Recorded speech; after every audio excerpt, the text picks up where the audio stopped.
चल आप लोग आगे रेड अरे ब्रांड ले लेना, क्या दिक्कत है?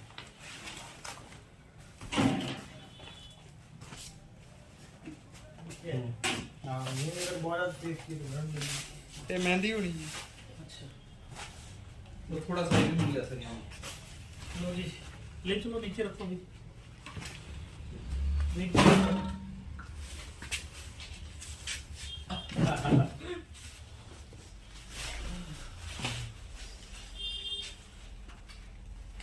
और ऊपर एक मार आते सर तो आए हैं तो ये यहाँ नहीं मिल लो रहा। लो ये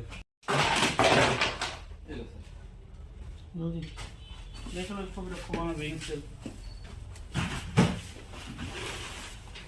ये देखिए क्या दिखा थोड़ा सा कुछ ये और।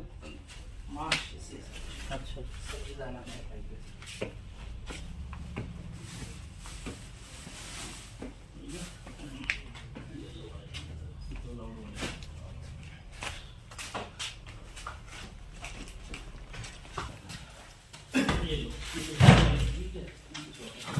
कटोरी है यहाँ पे।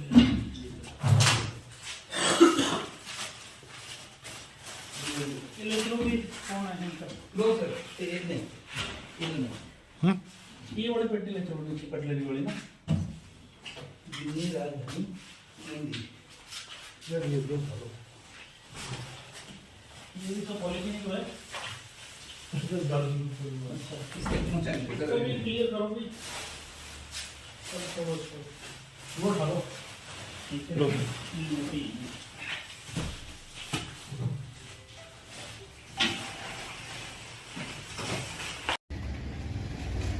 बिल्डिंग के साथ ले पर बिल्डिंग में बाहर ही जैसे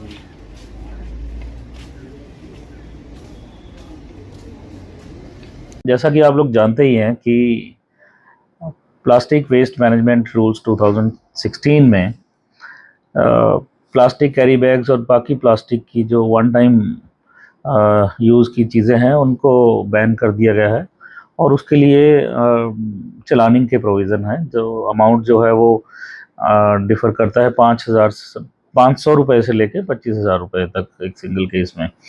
तो अब यहाँ पर क्योंकि बहुत हाईली डेंस्ड एरिया है, यहाँ पर पॉपुलेशन बहुत है, बाहर से भी लोगों का इन्फ्लक्स है, तो यहाँ पर भी हम देखते हैं कि पॉलीथीन का जो चलन है वो बढ़ रहा था।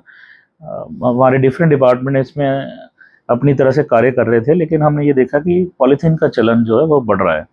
तो हमने एक इसको मिशन के रूप में हमारे सब डिवीज़न में लागू करने का निर्णय लिया था, ताकि और इसमें डिस्ट्रिक्ट की तरफ से भी बड़े सख्त निर्देश हैं कि पॉलीथीन को रोका जाए, इसका इस्तेमाल ना होने दिया जाए।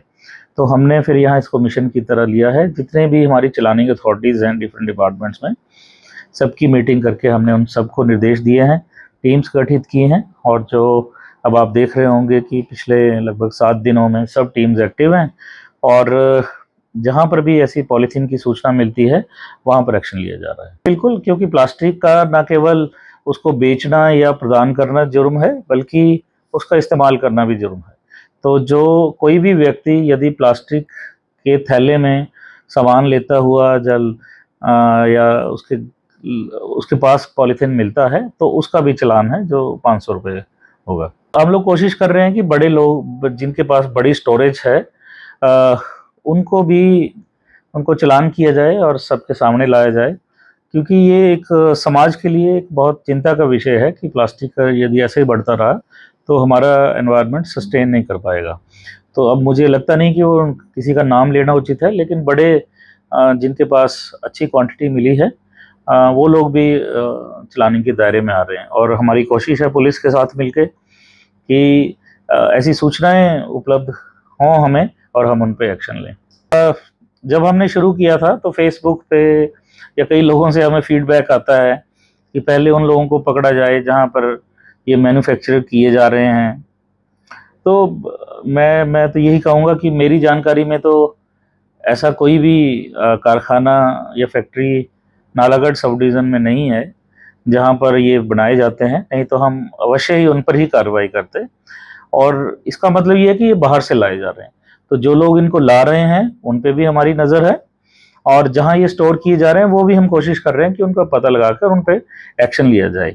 लेकिन ये है कि सब लोगों के मन में थोड़ा सा ये जागृति हो कि इसका प्रयोग सही नहीं है, इसलिए अगर इंडिविजुअल भी या व्यक्ति भी कोई अपने प्रयोग के लिए पॉलीथीन का प्रयोग करता पाया गया तो उस पर भी एक्शन होगा, क्योंकि ये सारी चीज़ें डिमांड और सप्लाई पर ही चलती हैं।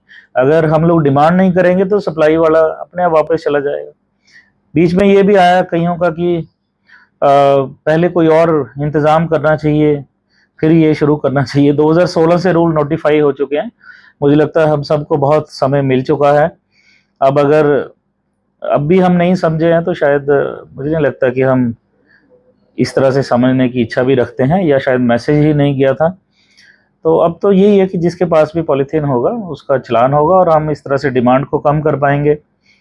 और जहाँ तक ये था कि कोई और इंतज़ाम किया जाए, तो मुझे लगता नहीं कि हम और इंतज़ाम नहीं है। हम लोग घर से थैला ले जा सकते हैं, दुकानदार कागज़ के लिफाफों में भी चीज़ें दे सकते हैं, या फिर और जो परमिजिबल मटेरियल है, चाहे वो जूट बैग्स हैं या कपड़े के बैग, उनका प्रयोग किया जा सकता है।